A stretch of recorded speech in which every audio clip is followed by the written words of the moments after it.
N7 Radio. Broadcasting now.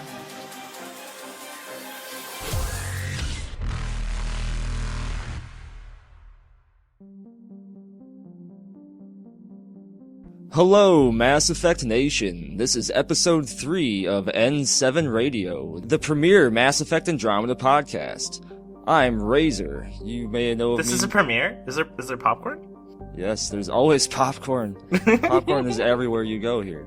But if you recall, our last episode was about science and how we got to the Andromeda Galaxy, using science and other non-scientific things like space magic or other stuff. This episode is about PAX, a little bit about PAX, since obviously there wasn't much information, if any, about Mass Effect Andromeda at PAX. If you recall, BioWare did say transmissions will resume at the end of the year, and PAX wasn't at the end of the year, so... But there was a short chance that we'd get something. But there wasn't. Boo-hoo times. In this podcast, we're going to talk a little bit about PAX, and we're going to talk about gameplay elements that we'd like to see in Mass Effect Andromeda. But if this is your first time listening to us, and you'd like to start from the beginning and go chronological, you can also listen to our first episode, which analyzes the first trailer for Mass Effect Andromeda. Or you can listen to our second episode, which didn't do any of those things, because it was about science. Science! But science is awesome! I'm sure our listeners are quite familiar with us, but for our new listeners, I'm Raizer. You may have seen me around YouTubes or Twitters before. I cover Mass Effect Andromeda information and other random assorted things. You can follow me on the links provided below, and as always, there is BioFan. Oh, that's my turn? Oh, okay. No, I think that's Chachi's turn. I don't... You know what? Do it. Yeah. Do it. Shia LaBeouf! Okay, here we go. Hi everyone. I am BioFan, and I am also a YouTuber, and I do news coverage and other things for BioWare games like Dragon Age and Mass Effect. And you can find me on, obviously, YouTube, and cause otherwise, why would you be here? And then also, you can find me on Twitter and Tumblr, and I'm everywhere. You look, I'm probably there. He was in my closet last night. True story. I'm gonna check my closet now every day. I'm totally recording in your closet right now. I'm doing it Harry Potter style. And I, of course, am Chachi Bobinks. You may know me from a video you watched, like, probably yesterday, where I screamed my head off for a very long time because I screw up Dragon Age. I'm also a podcast producer, a member of the Dialogue Wheel, and an all-around kind of pleasant person sometimes. You can find me on Twitter, Podbean, YouTube, BSN, like Facebook, a Goodreads feed, and the membership area for my local supermarket because I like coupons. I was wondering how long you were going to go with this. And OKCupid.com, She's everywhere. baby. No, Wow, okay. When Kay isn't here, everything just goes straight down the toilet. Kay keeps us together. Kay keeps us Flu. behaving. Speaking of Kay, the post-PAX flu has taken its toll on the N7 Radio podcast. So she's still sick. She's still sick. Yeah. Yeah, she's still sick. Make sure you send her lots of love and chocolate, and send us chocolate too, and hopefully Maybe she'll fruit get better. basket. I hear people like fruit baskets. I prefer Maybe. chocolate baskets. You know, go with I prefer money baskets personally, but your mileage may vary. Lead me to this money basket. Unfortunately, we didn't get a basket of information about Mass Effect Andromeda from PAX, but that was to be expected. As we mentioned in our previous podcast, we did have a couple members go to PAX, Chachi and gIrltriesgames. Unfortunately, Chachi has more of an immunity to PAX flu than gIrltriesgames, but Kay will recover, just give her some time, and chocolate as mentioned. Now, talking about PAX, Chachi, how was your overall experience? Did you find any nugs? Did you You do were there. anything Tell us what down on the scene. Well, On the honestly, float. PAX Prime was just kind of Dragon Age Palooza because it just so happened that the biggest thing in Dragon Age news happened right there on the spot, which I don't think very many of us expected. People And knew I that am there was- still not fully recovered from. I know, right? Yeah, goodness gracious. Everyone knew that there was a reason to go to this panel and that it was a big deal, but no one really knew what that big deal was, and that was, of course, the announcement and shortly thereafter release of the very last piece of the Dragon Age Inquisition story, which is pretty cool. So that kind of ruled everything. Didn't make a lot of room for Mass Effect, unfortunately. They also didn't bring any of their Mass Effect people along with them, so which was interesting. So there was literally none. Yeah, literally nothing, unless there is somebody who is working on both and just hasn't announced it yet. Because, they kind of divided up a little bit. Huh? Well, they did say that a lot of the Dragon Age team moved over to Andromeda. I think that was the only Andromeda thing they actually said at, any of the panels. That was that was on one thing. It's like they're going there, and then they're going to this super secret new IP that nobody knows anything about ever. And that's it. They'll probably talk about that after Andromeda comes out, I'm sure. Super secrets. However, I got to talk to someone who is not there for BioWare, but does work at BioWare, and I got to at least hear some really neat things, Mass Effect-wise, that I hadn't heard before. It's probably old news to all of you who have been longtime Mass Effect fans. But, for example, I was super giddy to find out the origin of the Reaper sound.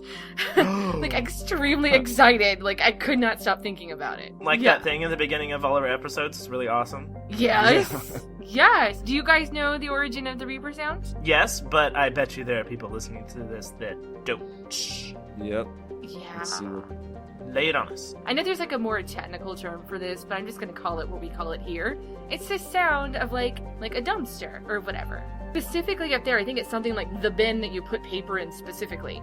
And so it's the sound of it opening and closing, like the rusty the wah. Yeah, the wah. And so when they said that, all I could think of was my dumpster. When I open up my dumpster, it goes wah, the whole way open, right? Because of that, the metal on metal, and it's all really old and stuff. So that's what I'm going to surmise. It is a dumpster, even though there's some fancier, smancier, digitally term for nifty, shiny enough.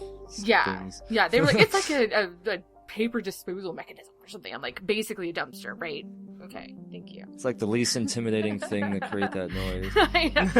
Literally, what you throw trash into is a Reaper. What is that horrible, scary noise? Well, it's a dumpster. It's a dumpster. I'm no longer scared. In the future, trash disposal containers will rise above. They will rise up to try and take over the world, the galaxy. Why do we have to give the dumpsters AI abilities? Is it that important to let it automatically open and close?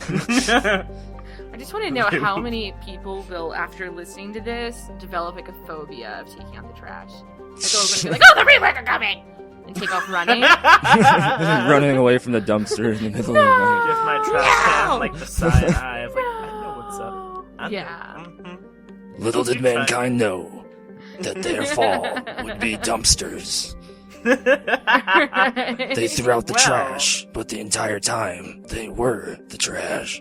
Well, if you make 3 out of 4 choices, then they don't kill humanity.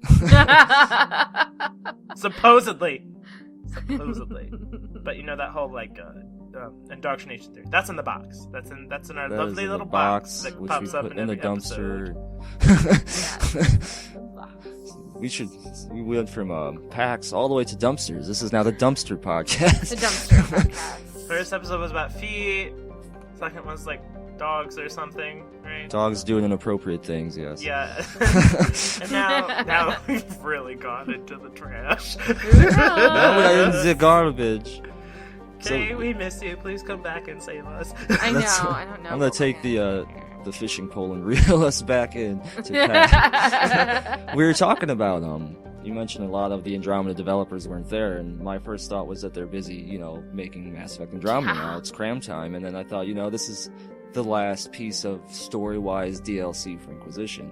They probably might put out some multiplayer stuff every now and then, but yeah, they're supporting it till December, so probably the Mass Effect team is full steam ahead, the hype train is fully fueled, it's going. It's BioWare's main focus, so I mean, I don't think they're going to show anything major Dragon Age next. Next thing they should talk about would, essentially have to be Mass Effect. So that just, you just keep watching for what BioWare is going to talk about, and I doubt it's going to be the next Dragon Age, it might be now, we might be getting more talk from BioWare about Mass Effect, more hints, more tweets, more whatever, because Dragon Age is kind of being pushed not aside, but off the priority list from 1 to 2 or 3, you know, because they have their new IP out there as well. So with all this going on and Andromeda being the next game to come out on the list for BioWare, we should be getting excited to actually start getting some real stuff here. Yeah. So, in terms of real stuff, though we don't have much, but Nope. we can go into the hypotheticals and stuff. Yeah. So, like, Mass Effect 3 had some pretty awesome combat, well, I thought so anyway. But, Oh yeah. how would you want to see sort of combat evolve in Andromeda? Oh, I know. I have feels. Go, Go Chachi! ahead. Do it! Go. Go. More hand-to-hand combat. One thing that I did, and I think I just did it on 2 and 3, because I think on 1 it wasn't quite possible. But anytime it was just like a elbow bump in 1. yeah, it's like an elbow bump. Yeah, And the camera goes to, like, the weirdest angle, and you're like, You'd I don't have even... to What's happening? sprint. What? What's going on here? You had to sprint to do it too, so you'd be like a foot in front of someone, and I'm gonna sprint towards you. Yeah, it was completely Elbow. impractical. And like in 2 and 3, you could literally beat the shit out of somebody with your gun. And that was so much fun to me. Like I loved it. Everything but the fight with fists. You can I punch did. a Reaper! Yeah, that shit. Yeah, like I oh don't... my Wait, God. I don't think you actually can, but... Punching collectors was a lot more fun. Like just beating Yeah, the they're snot big out heads. of collectors. It's like you're They stupid. had very idiots! large No. Better than that. Beating the snot with your arm out of Kai Lang was probably the most satisfying thing ever. Yeah. That was a fun thing. Omniblade him. That was Ending you pretty Omniblade in the satisfying. end. That's right. Omniblade. But the punches are just so much more satisfying. Right? As somebody who doesn't like shooters at all, and I have trouble aiming, especially the things that require a little bit more precision, right? But I don't necessarily want to go on the easiest combat setting to make it possible. So I appreciated finding a way around it, because I can run up to something, and it didn't require a lot of aiming, so I could just run up to something and beat it, whereas if I had my pistol, I was missing most of the time. So would you think that it would be better if there was like a class specifically tailored towards hand-to-hand kind of? Like a fucking space ninja. That's right. That's right. Was it the Vanguard? I think it was the Vanguard. It was kind of like a biotic ninja. It was like a sort of. close good quarters enough. biotic. I didn't like using biotics either. I wanted somebody who was just like straight up Street Fighter. That's what I wanted. Like Kasumi kind of? Damn straight. Yes, like Kasumi, because Kasumi's pretty kick-ass. But no I was biotics, no special stuff. I just want to run up and punch stuff. I brought Kasumi with me all the time because like you could just be like, Kasumi, go kill that guy! Oh yeah, her special would be She to tell the phase over there and then insta-kill and phase The back. Shadow Strike of Doom. Yes. Right. That kind of fun stuff. That's kind of actually similar to how I played. I loved Infiltrator because I loved a couple things. One thing I loved was going invisible, running into the middle of the battlefield, and sniping someone, taking the time to aim right at their head because no one can see me, and then boom, and running back. And another thing I loved was stealthing around behind, and then omniblading and running and sprinting, having them freaked out because, you know, I'm behind their lines now, and they're like, oh shit, the wall isn't protecting us, and then just stabby. And with the jetpack... What was that? Stab? What? Stabby. Now I could jetpack over the wall and omniblade them into the head. That could be something cool since we That would be definitely neat. got some sort of super jump A thing. boost. A boost jump. Something. And I mean, they plan to use the omniblade and the jet and the boost because they showed both. So I'm hoping they have some cool combinations involved. Maybe omniblade to a second story, stab a guy, throw him down to the first story. Well, Yeah. the unknown person that was the main focus of the trailer does a jumpy, pull out the omnibladey thing. Yeah, that's what I was true, mentioning. yeah. That's why hopefully they do something with that, because if they just show it to us and tease me, I'll be really upset and pretend to jetpack Well, you have off to the remember, bridge. BioWare. Well, I mean, I'm pretty sure every video game does this, but trailer magic, where they make certain things look a certain way, and then it doesn't end up that way, Yeah. and you're like, oh. Yeah. It's trying to get you hyped up and get you excited. Buy our snake oil. My favorite combat thing in all of Mass Effect, like my favorite thing to ever do, was like the abilities and stuff. I was a badass biotic, and I loved to like use my adept powers and stuff. Like in Mass Effect 2, like the shockwave thing was cool because it could always kill all the husks. Oh, I love the shock. But then in Mass Effect 3, it's not that cool, and it's like, eh. But the coolest thing the coolest ability ever was that one, like, biotic bomb sort of, I think it was flare, that you get from Arya. And you just throw it, and then it just explodes, and then, like, everyone dies. Oh, Yeah. wow. It is That was the dark. best. Like, one of my favorite moments in Mass Effect was all of the Omega DLC, because it was me doing the flare, and it was Arya doing the flare, and it was like, let's do a double flare, and it was like, boom, boom!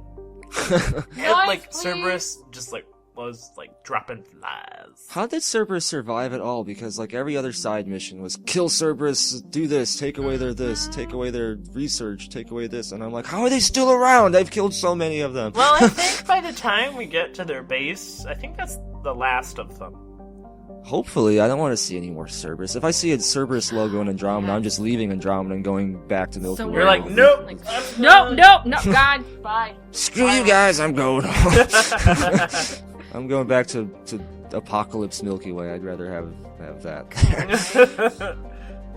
Bring back the Reapers. If it takes the Reapers coming back and destroying everything for Cerberus to finally be gone. But then you know what, the next cycle will come and then a Cerberus operative will crawl from the ground. Well, you know, we kind of ended the cycle. So. Yeah, I know, I was just talking Well, hypothetically. suppose that, but, like, I would really like to see a lot of abilities and maybe make them a little more, I don't know, like, less clunky, if that makes sense. I don't know. More fluid, yeah. More I fluid, understand. yeah, like, maybe, like, I don't know, I kind of liked how you had this little menu thing, and you just kind of went and selected and stuff. That was cool. I was pretty satisfied. It'd be hard. I don't know, like, I was so happy with Mass Effect 3, how, like, fluid all the, like, shooting and stuff. I hate shooters, but I love Mass Effect for some reason. But, like, I just loved how fluid it kind of was. Like, the movements were really easy and everything. I just loved it. So I'm sure, like, if they kind of take that and then just improve, Andromeda will be pretty good regardless. Yeah. But if I they like- bring back the flare, I will be golden. I will buy like 5 copies. Do it, BioWare. Do it. Do it, and Morden, the baby Krogan. Do that, and I'll If buy your Morden game the 5 baby times. Krogan right? and Biotic Flare are in there, I will buy 10 copies, BioWare. I am not joking. That'd be amazing. I will pre-order 10 copies. Maybe Morden the baby Wow. Krogan could do the flares. Yeah. Oh my God. Yes. I need that in life, like right now, basically. Don't we all, man? Ugh. Yeah. Frill. We're gonna No, that's- mention Morden the baby Krogan in every podcast, I think. Every think single we are. podcast. Until they directly tell us no. Somebody at Yeah. BioWare is gonna intercept and be like, "Look, guys, drop the game about the Krogan. Too much. Too much." You're driving up expectations. We can't do it. Stop. Yeah, they're like, stop telling us about this. We've gotten requests for baby Krogan plush dolls. He doesn't even exist.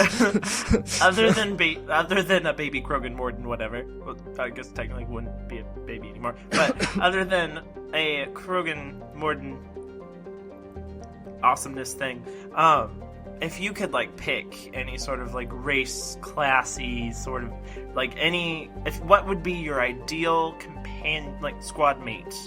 Squad goals? Are we talking squad goals now? Yeah, we're talking squad goals here. Yeah. Squad goals. I totally love that. Yeah, you know, I recently watched Guardians of the Galaxy, and one character I love is Groot, because he's quiet, but he has almost more character to him than some of the characters that That speak one word nonstop. says so much. We are Groot. Sorry, It does, one though. It's sentence. his facial expressions, too. He's like my cat. I just want to give him a hug and then give him treats. Mhm. Uh-huh. Get a splinter, and yeah, but... But I'd like to see a character, not quite like Groot, not Plant, but I'm talking about the quiet character, the one that, when he speaks with purpose. Yeah. You know, something like that. Just the mysterious character that you learn more about as you play the game, and it turns out this character's dad was an alcoholic. And So you want Was- a Solus in space? Pretty much. Well, Solus spoke. He spoke more than, I don't know. Kind of like a You cross want between a Solus quiet and Solus Silent in Bob. space? Kind of, yes. A quieter Solus. Nothing against Solus. I actually quite like Solus. I like the Gandalf type character, you know. That's another character I like to see, is a Gandalf type character. A character that is like your mentor and the one you go to with all your problems and is like, this too shall pass. Just sit down and chill out and Our kind look of at the guide. stars. Yeah. And look at me do space magic. Here's a dragon. So, Chachi, other than Caden's clone brought all the way to Andromeda, which we all that was my really want. answer.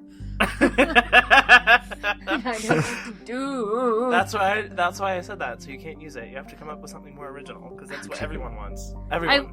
I want to bring over a magical girl. That's right. Magical girls in space. Magical girl space So magic. you want a biotic female character? Specifically, a biotic magical girl. Could you imagine like Sailor Moon in there? Oh my god. Oh. So you want a my God. biotic female in a uniform?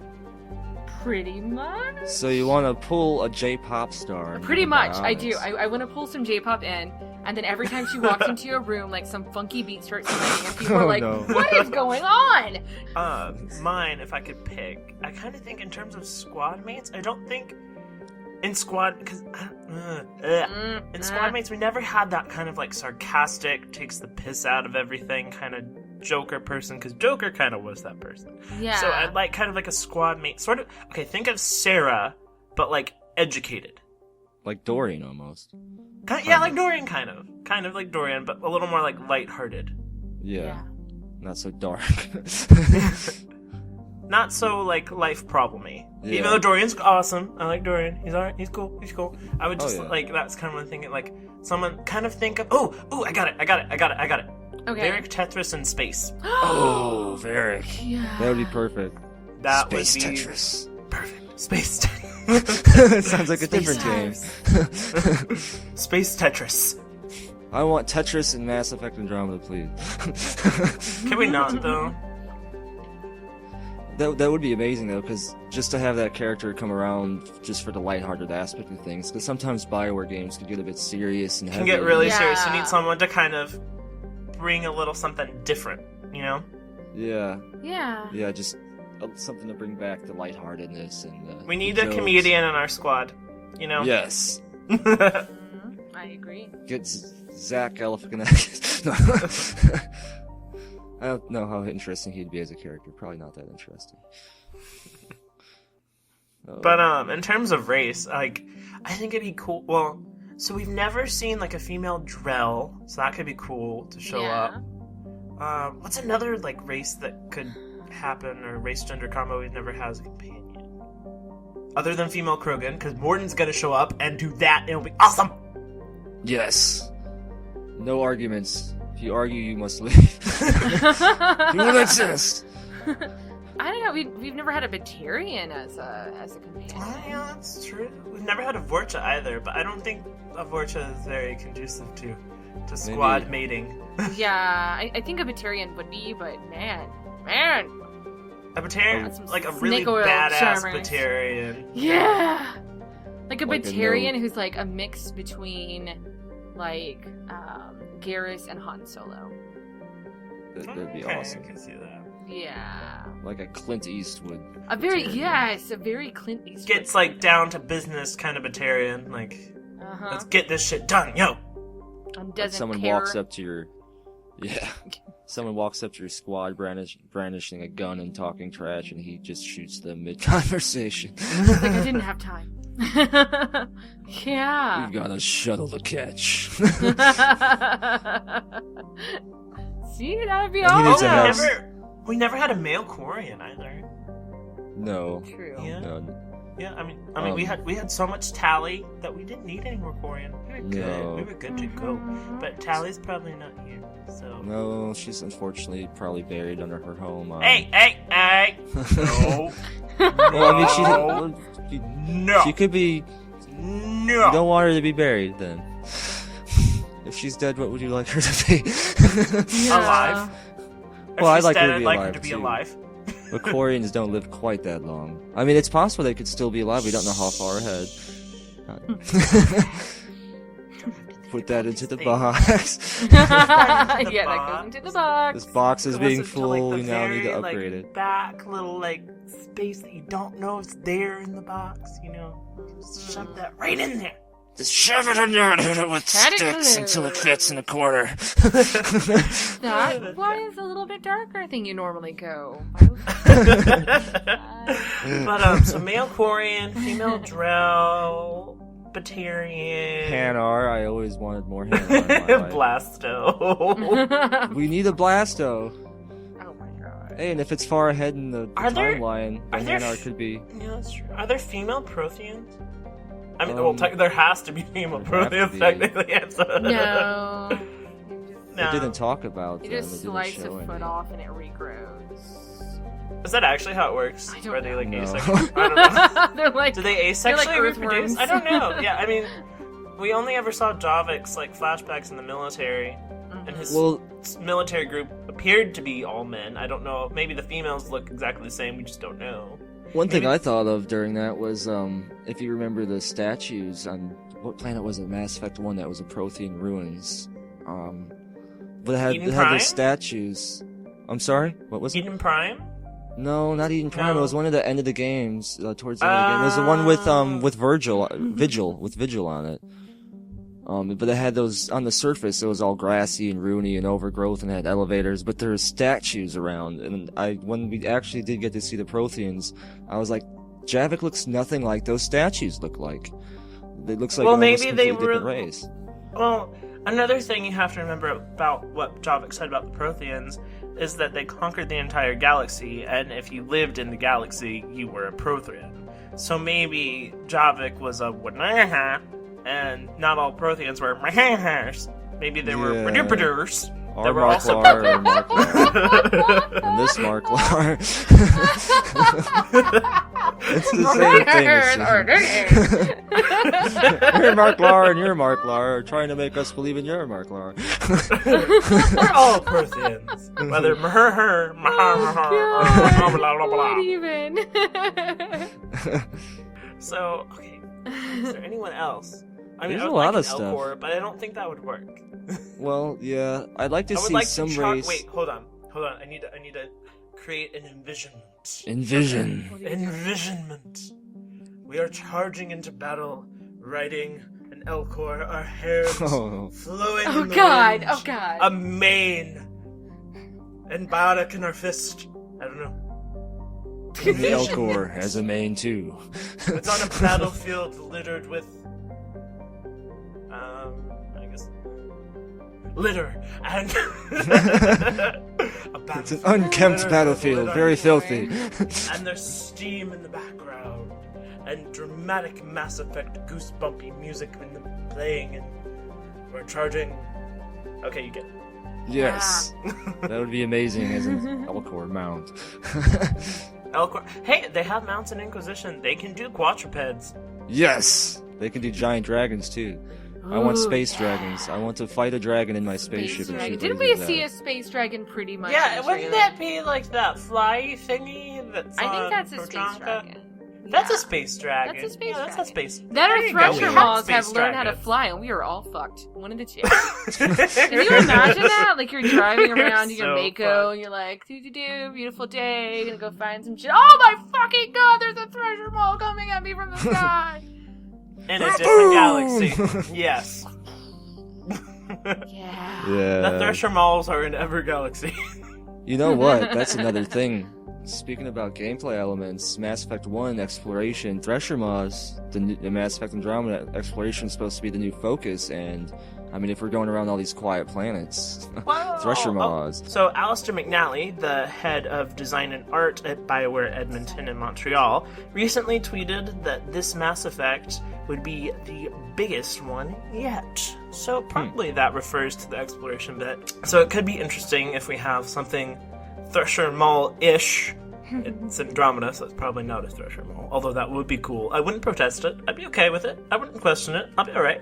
But Thresher Mall 2.0. And but we could have like things like that pop out of the ground. That could be a cool sort of thing to happen, you know.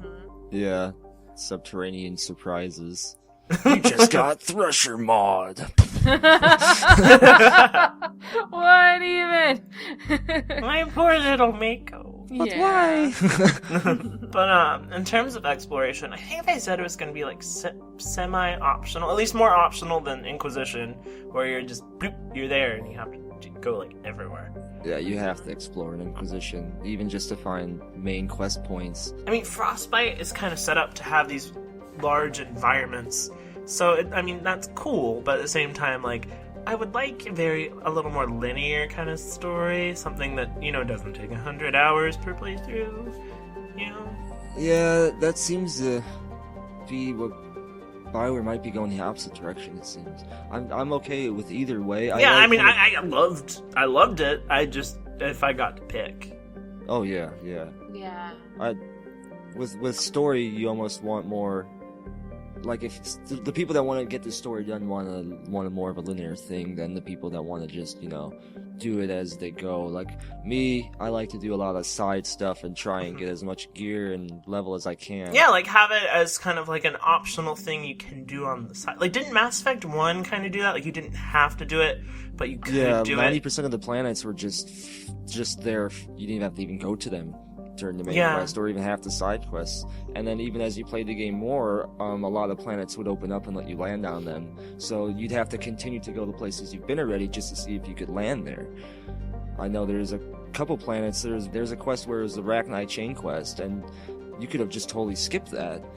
Even if you did all the other side stuff and thought you were done, they're like, no, here's 5 more places to go for those who are vigilant and go back and check just to make sure. That's cool. Like, I kind of like that setup to where, like, like, if you want to, you can have this awesome extra experience of exploring, but if you just want to do the story, you don't have to do both. And, BioWare does provide, like, some rewards for doing the exploration. I think for those that like to do the full-on exploration, like go to every nook and cranny, I'd hope in Andromeda to see maybe some rewards tailored to that playstyle. For those that do take the time to do that, maybe some unique stuff other than just, here's a blue or, a unique item, maybe an asset or something unique, like a unique vehicle or something.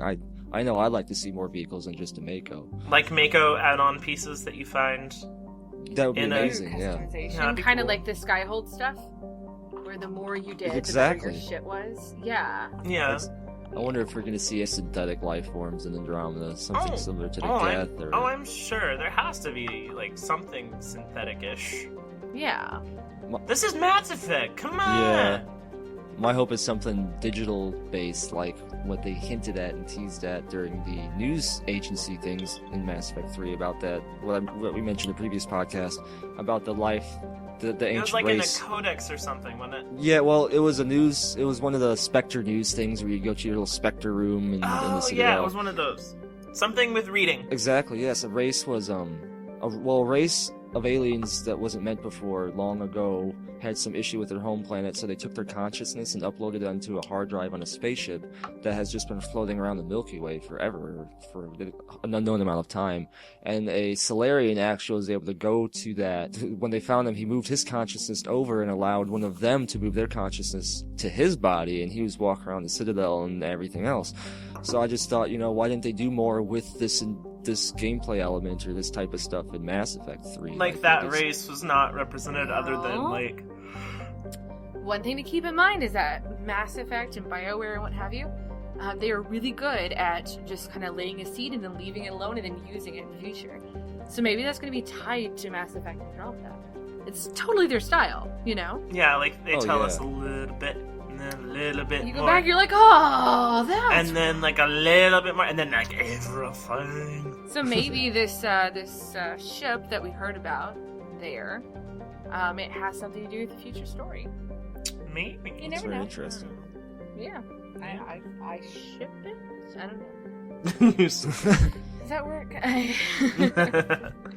Hopefully we'll have a mission where we could go to a place like that, because I know I was expecting actually to have a side quest to where Shepard put his consciousness into that world and had to do something to save them. Maybe the Reapers are trying to take it over, and then, Well, you did that with the Geth. Yeah, you did do that with the Geth.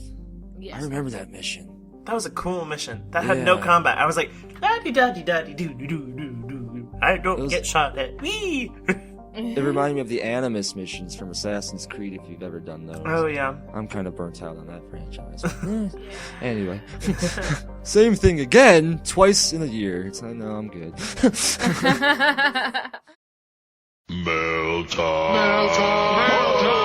It's email time. Woo! So our last previous podcast, we asked you guys to email us at n7radioofficial@gmail.com, and we got some emails. Okay, so like we were saying in our previous podcast, we wanted to share some of the kind and wonderful words that we get from our listeners with you guys, and kind of discuss some of the feedback that we get, and answer questions, and all of those fun kind of things. So that's what we're going to do right now. So a lot of the content we've got right now are from the previous 2 podcasts. Hopefully going forward it'll be just like the direct one before it, but whatever, it'll all work out. So what I have got is an email that was sent to us by one of our listeners, Paris. And Paris writes, "Hello, I just finished watching your podcast, and I must say it is very good and entertaining. I would like to say that you did a great job in covering all of the details in the trailer and all other information. I was really looking for such a podcast, but there wasn't any.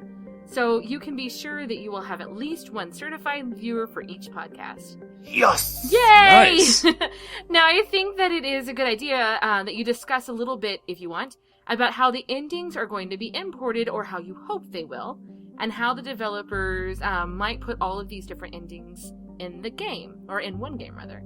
Sorry for any mistakes that I make in my writing of this email, because English is not my main language, because I am Greek, which is super cool. Thank you.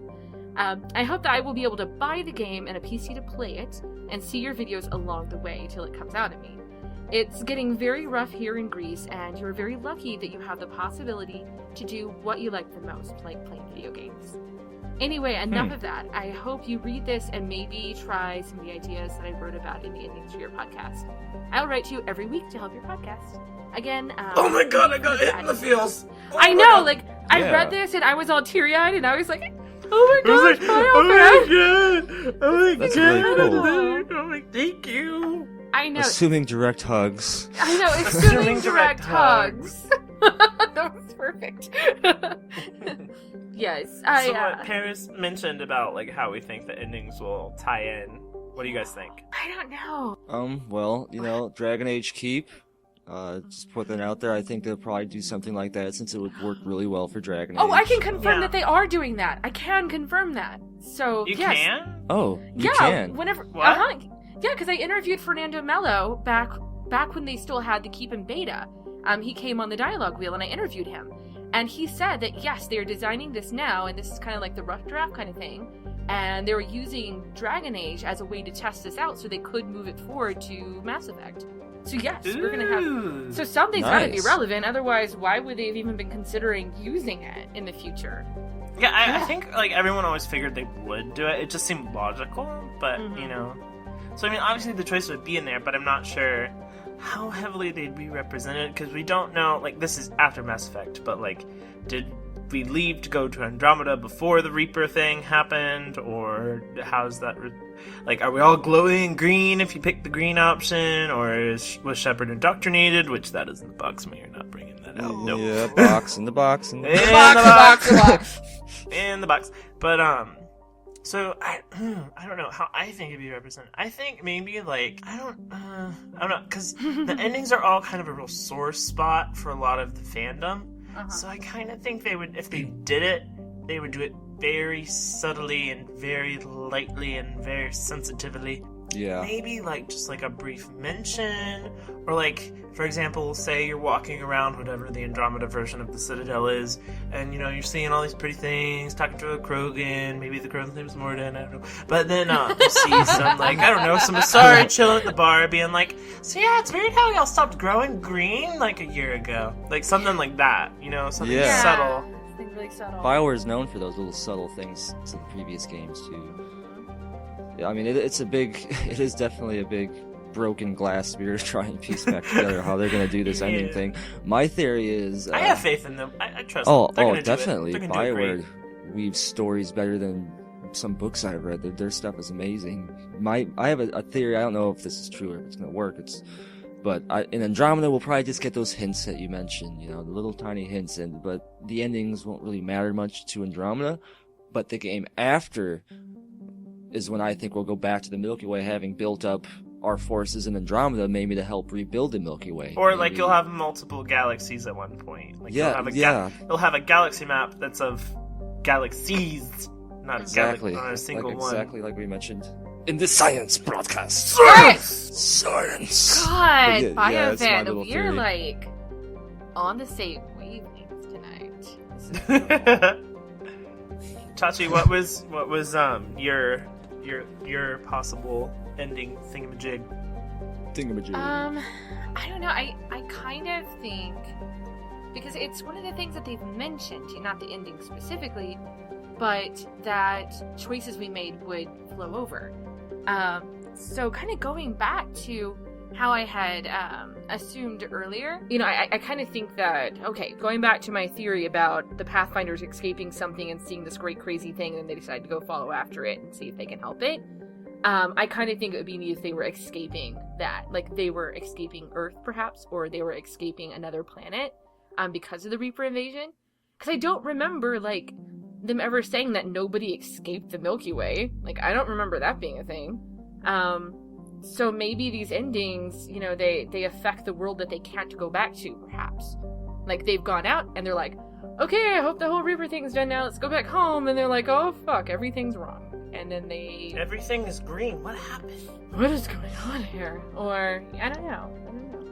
I hope there is some kind of tie to it, though. I don't know how it's going to work out, but I actually do hope that the endings somehow connect to it, because then all that pain I went through wasn't for naught. They don't want to alienate everyone who loved the choices they made in the first 3 games. That would just... Yeah. Mass Effect and BioWare games in general are centric around choices and keeping the choices you've made. Yeah. It just would make sense. So, on to our next email. Comes from a listener named Yanni, who did some, oh my god, amazing art to go with our podcasts. Yeah. Oh my god, I love these so much. You can find the link to her Tumblr and everything down in the description. Oh my god, I love these so much. So the one that goes with our first episode, I think Chachi was like, someone make art of this. Oh my god. Yes. Is it's a Reaper in a little hoodie, who's just the emotion in the little one single red eye, and it's assuming direct hug. Yes, it's so perfect. It's so perfect. I'm like, they did it. No way. And if you look, it looks like 2 little pink eyes, but then you look and oh, the red thing's actually the eye, and it's got this oh my, it's crying, and it's oh my god. Sad. The longer that you look at it, the better it gets. They're so misunderstood. They just want love. They just want love. That's all they do. We'll have to make sure to feature these during... Oh, definitely. They'll be on. Yeah. They'll be on the screen. They're there. Yeah. Yes. And then the one that goes for episode 2. Oh my god, I love this. This one's really funny. It has all these different scenes. It's got I guess it's me. I think it seems like it'd be me. And it's theory loading 1001110010010010011001. And then it's got I think Kay is on the left, and she's like, senpai. And then I think it's Chachi because of the Kaden thing in the back, and she's like, Kaden desu. And then Raizer's over in the corner, and he's like, he's got it. And then this magical empowerment and stars and an aurora and everything in the background, and I'm like, science. And then Kay's like, what? And then Chachi's in the back oh my god. And then Razor's like, oh my god. And it's what is sugwami? I don't know what. It's sugoi. It's an excited phrase yay in Japanese. Sugoi! Like that. Sugoi! That's all of my otaku knowledge right there. But oh my god, I love these so much. They are great. That's amazing. You can find links to Yanni's pages of things and stuffs down in the description of this video. Make sure you go. Go check it out. Yes. Now. Just wait a couple of minutes for the podcast. I had a comment on actually the first episode of the podcast by Ramen Oh, I'm sorry, Rujik. I'm sorry there. Good But he reading. says, Ramon Rujik says, what do you think of the Quarians still having their suits at the time of Mass Effect Andromeda? Because Talia did say after peace with the Geth on the ship, she talks about the fact that they don't need to wear their suits anymore, and within a few years they won't need them. Would you like to see the Quarians with or without their suits in Mass Effect Andromeda? And, well, I don't think I need to answer that. Yeah, I would definitely love to see them without their suits, but that's a great point you brought up, because I didn't think about that cutscene before. She does mention that on Rannoch, in a few years, the Quarians will be able to evolve again, and their immune system will be built up to the point to where they won't need their suits. But Andromeda just screams bacteria to me.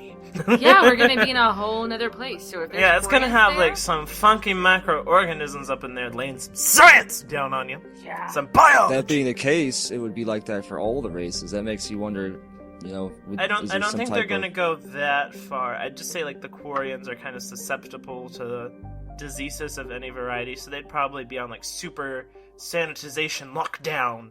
So they'd probably wear their suits. I don't think they would, like, for example, over on Rannoch in a few years, they'd probably, like, get rid of the emergency induction port and, like, maybe get rid of, like, the, like, facey part and just kind of have, like, a wrap thing that goes over the head. Because Tally also says, like, the suits are such a part of their culture now that it'd be hard for them to just totally abandon that. So they'll probably, like, wear the suit, but not wear, like, the sanitization, prevention-y sort of bits. If Quarians are in the next game, I'm sure BioWare will let us see them without their suits, because at this point, it's everybody beyond... was so... Like, there was so much uproar after not actually seeing Chachi's... not seeing Chachi's face. Chachi, you're a Quarian! I am a Quarian. Chachi is a Quarian. Chachi Voss N7 Radio. Chachi Voss N7 Radio. So not seeing Tally's actual face on Tally and not in a picture. I think maybe we could see one. I don't know. That'd be cool. I'd like that. Even if they put their suits on when they're out on quests, the environment on the ship or whatever should be contained to Milky Way germs at least. So you think that they could at least take off the suit on the ship, whatever it is. I like how our podcast is going so in depth. We're talking about the bacteria and the differences between the galaxies. Oh God. Okay, please come back to us. Please come back. We need you. Okay, where have you gone? You are our beacon of peace. Now things have gotten dirty.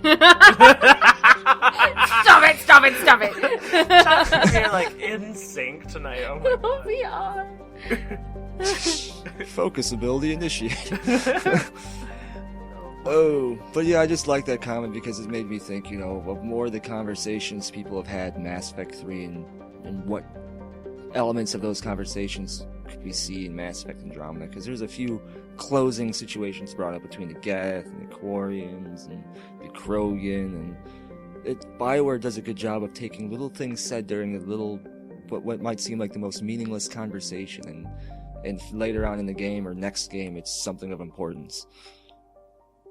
I'm trying to think of something from like earlier Mass Effect games that kind of did that. Maybe the only thing I can think of is Rachni. That wasn't really tied up. I know they help with the Crucible, but other than that... there's So one example of like a reference to something that happens is, so in Mass Effect 1, if you save the Rachni Queen, then in Mass Effect 2, an Asari who went to the new Rachni planet will come to you with a message from the Rachni Queen thanking you and saying that they've got a new planet and they're doing okay and everything. But then in Mass Effect 3 you find out they're not doing so okay anymore. Like, you go to that planet and everything. So that's kind of something like they'll give you like a sneak peek to something that happens. I think, Raizer, didn't you, before we started the podcast, didn't you come up with something that was interesting that kind of might be a reference? Oh yeah, on my Twitter, here, let me bring it up right now.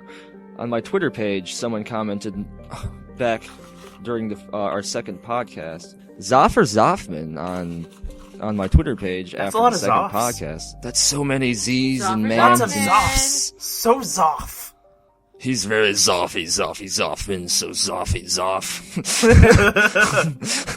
Okay. Anyway, what did the Zoffmeister say? Well, Zoffmeister McZoffman, he tweeted to me in a tweet with a picture of a book of Mass Effect Deception, which is one of the great novels you should pick up just for the lore aspects alone. But anyway, one paragraph of this says, the first item in the catalog is a Prothean egg. Obviously, it's some character investigating some type of catalog. But it says, the first item in the catalog is a Prothean egg, which, when activated, opens to reveal a holographic map. And because the map is not consistent with any part of known space, experts assume that this map lies somewhere beyond hang on, part of it's cut off on the picture. It says, experts assume that the system depicted lies somewhere beyond our galaxy. Might have just been important to the Protheans. Oh, that's another line. And might have just been important to the Protheans. So that's interesting. Will we see any type of Prothean relics in Andromeda, or maybe will the Protheans be living in Andromeda untouched from the Reapers? Yeah, because thriving... Javik didn't witness the entire end of the whole thing, so maybe they were like, well, yeah, this is not where, like, they maybe were like, let's jump ship and go over to Andromeda, and they were pretty advanced as a civilization, so maybe they could have engineered some way to hop over. Maybe that's how we get to Andromeda too. We find their old ancient hoppy machine and just pop on by, and maybe... Though the one thing to think about is, what must their mating rituals be like if their eggs hold holograms? Oh god. Yikes. That's interesting. Maybe they just, it's like, okay, Cupid for Protheans. Upload your DNA onto a website and find your partner. Lay an egg with your profile. An imprinted egg will be mailed directly to your door. Ew. Kay, we need you back. Now we're talking about some weird unknown. Talking about... But yeah, I just thought that was really interesting, and thanks for bringing it up, Zoff. And maybe if any other fans want to scour the novels and find other stuff, like Mr. Zoffy, McZoffman, Zoff, you can find some more hints. Follow McZoffy's lead to McZoff your McZoffy's off Smarklar McZoff. What? N7 Radio, where our translators have broken. Unfortunately, we are now at the end of our podcast, but we will definitely have more for you in the future. Or if this is your first time listening to us, we have other podcasts you can listen to. You know, just by the way. You can find us on Podbean. You can send us an email at n7radioofficial@gmail.com. Or find us on Tumblr. We're also on iTunes. You can tweet us on Twitter. You can like us on Facebook. And we are also on our respective YouTube channels. We're going to have a special guest on the next episode of N7 Radio. You may know her, as she's pretty popular on YouTube. We're going to have GamerMD83 on N7 Radio. Yes, I'm excited. I've actually followed her for a while now, and to actually have her on a podcast I'm part of is kind of starstruck stuff. She is just a bundle of adorable awesomeness and love. Oh, I love her so much. Ugh. Ugh. Ugh. Ugh. Ugh. Ugh. Ugh. All right, Cassandra.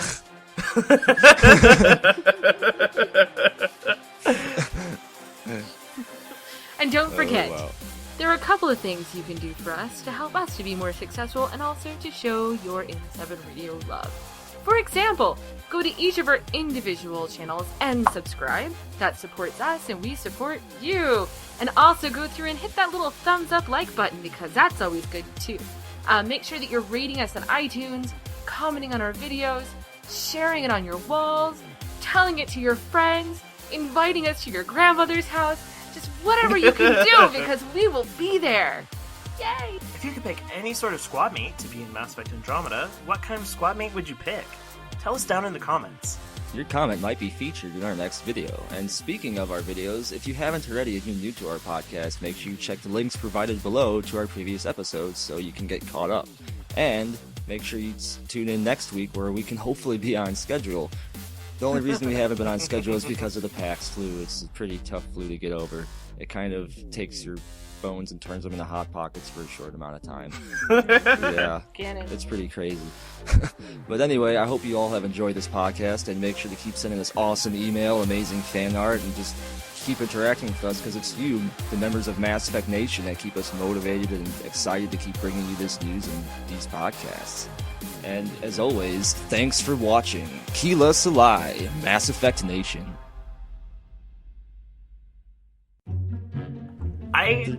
We should maybe say like how, like, if you could design your dream Mako. Pimp your Mako. Pimp your Mako. Put like some racing stripes on it, maybe some like Hot Wheels fire things, and like some like dice and a alpine scenty thing over the rearview mirror. You know, pimp your rad, maybe some leopard print seat covers, cup holders. That's a Hello Kitty theme, sure. Hijack skin rugs. Oh. Commander Shepard posters. This is starting to look like a hippie van. What's happening? It is secretly a VW fan. I will be totally happy if I can just have it in gold to match my armor, which should also be gold, because BioFan really likes gold. Hey, the Normandy by the end of, I think it was Mass Effect 3 was gold, right? It had that plating, that diamond armor that gave it that gold sheen. Yeah. It did? Yeah, if you fully upgraded your Normandy. I'm pretty sure it was 3. No, it was 3, yeah, it was 3. That was the final Normandy upgrade, actually, I believe. And there was some really special armor, too. I believe it cost, like, a lot of resources, too, to get this. You do lots of scanny times. My favorite one was going to Uranus and hearing Edie give her comment. Oh, yeah. What'd she say? Like, that's not funny, Shepard. No, her first one was like, probing Uranus. And then the next one was like, really, Shepard? I love Edie.